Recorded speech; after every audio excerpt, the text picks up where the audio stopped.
অধ্যাপক ইউনূসের নতুন বন্দোবস্তের বাংলাদেশে এখন সাংবাদিকদের কুপিয়ে হত্যা করা শুরু হয়েছে। গাজীপুরে একজন সাংবাদিককে গলা কেটে হত্যা করা হয়েছে, আর একজনের পা থেতলে দেওয়ার মতো নৃশংসতার খবর আসছে। এতটা নৃশংসভাবে সাংবাদিকদের খুন করা গত ৩০-৪০ বছরে কেউ বাংলাদেশে দেখেনি। শান্তিতে নোবেল বিজয়ী অধ্যাপক ইউনূসের আমলে এতদিন সাংবাদিকদের জেলে পুরে, গণহারে হত্যা মামলা দিয়ে, চাকরিচ্যুত করে, মব দিয়ে গণমাধ্যম প্রতিষ্ঠান দখল করে দমনের চেষ্টা করা হচ্ছিল। কুপিয়ে জানে মেরে ফেলা হলো সবচেয়ে নতুন ও ভয়ঙ্কর সংযোজন। বর্তমানে বাংলাদেশের পরিস্থিতি এতটা ভয়াবহ, যেসব সাংবাদিক মোড়ল বছরখানেক আগেও অধ্যাপক ইউনূসের গুণমুগ্ধ ছিলেন, তারাও বলতে বাধ্য হচ্ছেন সাংবাদিকদের নিরাপত্তা আগের কোন সরকারের আমলে এতটা ভয়াবহ রকমের খারাপ ছিল না। আবার দেশি বিদেশি সংস্থাগুলো তাদের প্রতিবেদনে বাংলাদেশে সাংবাদিকতার উদ্বেগজনক চিত্র তুলে ধরেছেন। তবে অধ্যাপক ইউনূসের আমলে মন খুলে তথ্য প্রকাশের দাম যে সাংবাদিকদের জীবন দিয়ে শোধ করতে হচ্ছে, সেটি অবশ্য মানতে নারাজ তার প্রেস উইং। অবশ্য সাংবাদিকরা বলছেন তাদের বেঁচে থাকার নিশ্চয়তাটুকু এখন সরকার দিতে পারছে না। বিস্তারিত জানতে চলুন যাওয়া যাক বিশ্লেষণ। একদিনের ব্যবধানে গাজীপুরে কয়েক কিলোমিটারের মধ্যে আক্রান্ত হলো দুই সাংবাদিক। একজনকে হত্যা করা হয়েছে কুপিয়ে, আরেক সাংবাদিক প্রকাশ্যে থানা পুলিশের সামনে বেধড়ক হামলার শিকার হয়েছেন। পাথর দিয়ে থেতলে দেওয়া হয়েছে তার পা। দৈনিক প্রথম আলোর খবরে বলা হয়েছে, ৬ আগস্ট গাজীপুর নগরের সাহাপাড়া এলাকায় সিএনজি চালিত অটোরিকশা চালকদের কাছ থেকে চাঁদা আদায় করছিলেন স্থানীয় কয়েকজন যুবক। এই ঘটনায় সংবাদ সংগ্রহ করতে গিয়ে পুলিশের সামনে স্থানীয় এক সংবাদকর্মী আনোয়ার হোসেন সৌরভ বেধড়ক মারধরের শিকার হন। সামাজিক মাধ্যমে ছড়িয়ে পড়া ওই সংবাদকর্মীকে মারধরের ভিডিওতে দেখা গেছে ৭ থেকে ৮ জন যুবক ওই সংবাদকর্মীকে বেধড়ক পেটাচ্ছেন। এক পর্যায়ে ইট দিয়ে তার মুখ ও মাথায় আঘাত করা হয়েছে। পাশে পুলিশ সদস্যদেরও দেখা যায়।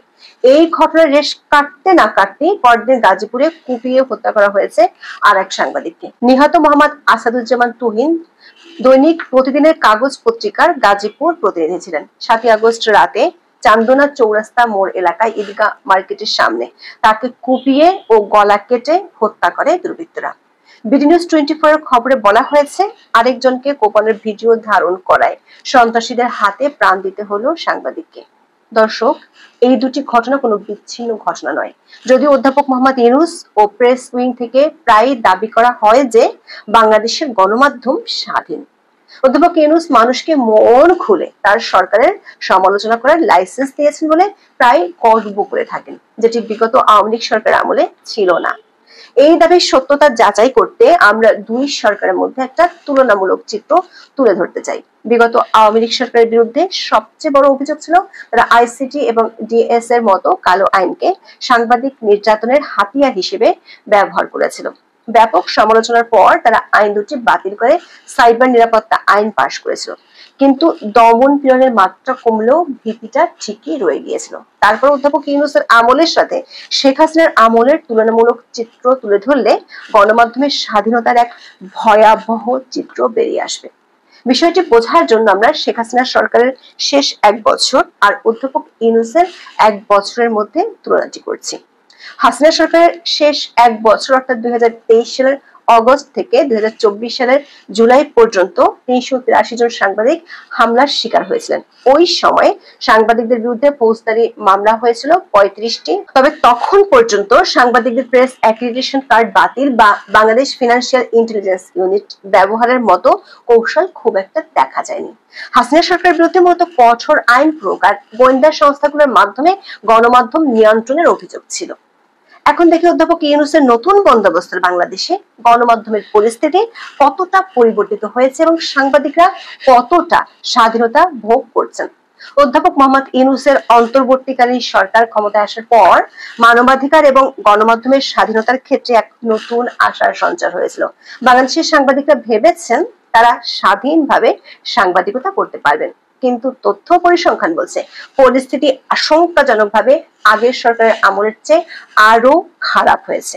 Rights and risk analysis group বা RRAG বাংলাদেশে গণমাধ্যমের স্বাধীনতার তীব্র অবনতির কথা জানিয়েছে। তাদের প্রতিবেদন অনুযায়ী 2024 সালের অগস্ট থেকে 2025 সালের জুলাইয়ের মধ্যে অধ্যাপক ইউনূসের অধীনে 878 জন সাংবাদিককে লক্ষ্যবস্তু করা হয়েছে, যা শেখ হাসিনার আমলের শেষ বছরের তুলনায় 230 গুণ বেড়েছে।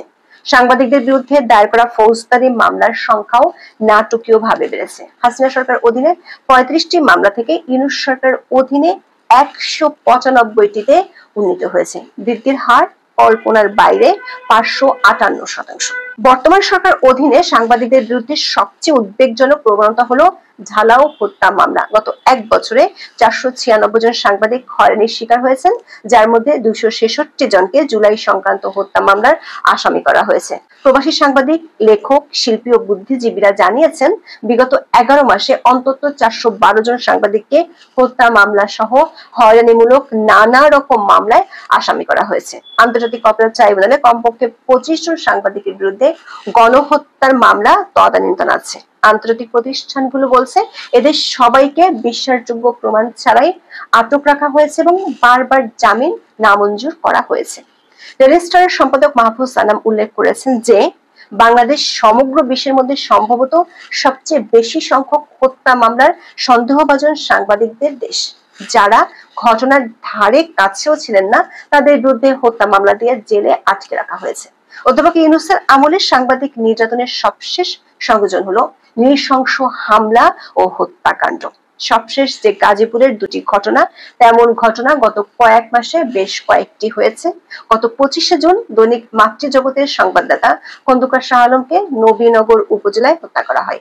সাংবাদিকের উপর শারীরিক আক্রমণ ও হত্যাকাণ্ড যেমন বেড়েছে, তেমনি অধ্যাপক ইউনূসের শাসনামলে পেশাগত আক্রমণও পাল্লা দিয়ে বেড়েছে। অধ্যাপক ইউনূসের আমলে প্রেস অ্যাক্রিডিটেশন কার্ড বাতিলের মতো চরম নিন্দনীয় কাজও হয়েছে, যেটি বিগত সরকারের আমলে হয়নি। 167 জন সাংবাদিকের অনুমোদন বাতিল করা হয়েছে। ইউনূস সরকারের আমলে দেশের মানি লন্ডারিং বিরোধী সংস্থা বাংলাদেশ ফিনান্সিয়াল ইন্টেলিজেন্স ইউনিট প্রথমবারের মতো 107 জন সাংবাদিকের বিরুদ্ধে নোটিশ জারি করেছে, যা অতীতে কখনোই দেখা যায়নি। শুধু সাংবাদিক নয়, গণমাধ্যম প্রতিষ্ঠানও অধ্যাপক ইউনূসের শাসনামলে লক্ষ্য বস্তুতে পরিণত হয়েছে। সবশেষ সরকার সমর্থকরা মব তৈরি করে দৈনিক জনকণ্ঠ পত্রিকা দখল করেছে। শেখ হাসিনা পদত্যাগের পর ATN Bangla, ATN news, 71 TV, independent television, সময় টিভি এবং গান বাংলা টিভির কার্যালয়গুলো লুটপাট ও ভাঙচুরের শিকার হয়েছিল। এমনকি দ্য ডেইলি স্টার এবং প্রথম আলোর কার্যালয় উগ্রবাদী গোষ্ঠীগুলোর উস্কানিতে সহিংস হামলা চালানো হয়েছিল। ওই গোষ্ঠীর আবদার আবার অধ্যাপক ইউনূস ফেলতে পারেন না। প্রথম আলোর কার্যালয়ের সামনে গরু জবাই করে যে আহত করা হয়েছিল। অধ্যাপক ইউনূসের আমলে দেদারসে সাংবাদিকদের চাকরি হারাতে হচ্ছে। কমপক্ষে 24 জন গণমাধ্যম কর্মীকে চাকরি থেকে অপসারণ করা হয়েছে এবং 150 জনের বেশি সাংবাদিক চাকরি হারিয়েছেন। 8টি সংবাদপত্রের সম্পাদক এবং 11টি বেসরকারি টেলিভিশন চ্যানেলের বার্তা প্রধানকে বরখাস্ত করা হয়েছে। সংস্কৃতি উপদেষ্টাকে প্রশ্ন করার অপরাধে 3 জন সাংবাদিকের চাকরি হারানোর ঘটনা ব্যাপক আলোচনার জন্ম দিয়েছিল। অধ্যাপক ইউনূসের আমলে সাংবাদিক নির্যাতনের এই নজিরবিহীন পরিস্থিতিতে দেশীয় ও আন্তর্জাতিক বিভিন্ন সংস্থাগুলো গভীর উদ্বেগ প্রকাশ করেছে। একই সাথে সরকারের পক্ষ থেকে এর জবাব এসেছে। বিশ্বজুড়ে সাংবাদিকদের অধিকার নিয়ে কাজ করা সংগঠন রিপোর্টার্স উইদাউট বর্ডার্স বা RSF তাদের প্রতিবেদনে বাংলাদেশকে সাংবাদিকদের জন্য তৃতীয় বিপজ্জনক দেশ হিসেবে চিহ্নিত করেছে। টিআইবি জানিয়েছে, অন্তর্বর্তী সরকারের 1 বছরও গণমাধ্যমের স্বাধীনতা নিশ্চিত হয়নি, বরং ভিন্ন প্রক্রিয়া এবং ভিন্ন উপায়ে গণমাধ্যমের উপর নিয়ন্ত্রণ আরোপ করা হয়েছে। RRAG তাদের প্রতিবেদনে উল্লেখ করেছে, গণমাধ্যমের স্বাধীনতা আগের তুলনায় আরো তীব্রভাবে অবনতি হয়েছে। আইন ও সালিশ কেন্দ্র এবং সিপিজে বলছে, সাংবাদিকদের জেলে পুরে রাখার নজির অতীতের যে কোনো রেকর্ডকে ছাড়িয়ে যাচ্ছে। সবশেষ news papers owners association of Bangladesh বা নোয়াক গণমাধ্যমের স্বাধীনতা ও সাংবাদিকদের নিরাপত্তা নিয়ে গভীর উদ্বেগ জানিয়েছে। অবশ্য সরকারের দাবি, সাংবাদিকতার জন্য এর চেয়ে ভালো সময় আর আসেনি। কিন্তু আমাদের তুলে ধরা তথ্য ও প্রমাণগুলো বলছে, অধ্যাপক মোহাম্মদ ইউনূসের অন্তর্বর্তীকালীন সরকারের অধীনে বাংলাদেশে সাংবাদিকদের মুখোমুখি হওয়ার চ্যালেঞ্জ এবং নির্যাতন উল্লেখযোগ্য হারে বেড়েছে। অধ্যাপক ইউনূসের নতুন বন্দোবস্ত সাংবাদিকদের জন্য কতটা ভয়ঙ্কর সেটি তুলে ধরার জন্য একজন সাংবাদিকের ফেসবুক পোস্ট তুলে ধরা যেতে পারে। তিনি লিখেছেন, শেখ হাসিনা সাংবাদিকদের কণ্ঠ রোধ করতো ঠিকই, কিন্তু সাংবাদিকদের কণ্ঠ জবাই করে কখনোই বন্ধ করেননি। যিনি পোস্ট দিয়েছেন তিনি বরিশালের সাংবাদিক। বিগত সরকারের আমলে নিজের অভিজ্ঞতা তুলে ধরে লিখেছেন, বরিশালের সাবেক মেয়র সেনিয়াবাদ সাদিক আব্দুল্লাহর বিরুদ্ধে প্রতিবাদী ভিডিও প্রচার করেও বীর দর্পে তিনি বরিশালের রাস্তায় হাঁটতে পেরেছিলেন। কিন্তু এখন যদি 2 লাইন কারো বিরুদ্ধে ফেসবুকে লেখা হয়, তাহলে কালকে আপনি বেঁচে থাকবেন কিনা সেই নিশ্চয়তা নেই। এই বেঁচে থাকার অনিশ্চয়তা শুধু সাংবাদিকদের নয়, দেশের সাধারণ মানুষেরও। 7ই আগস্ট যখন সাংবাদিকের গলা কেটে হত্যা করার খবরটি ভাইরাল হয়, একই সময় দেশের আরো 5টি জায়গায় একই ধরনের নৃশংস হত্যাকাণ্ড হয়েছে। বেঁচে থাকার অনিশ্চয়তা সত্য বলবো। সবাই ভালো থাকুন।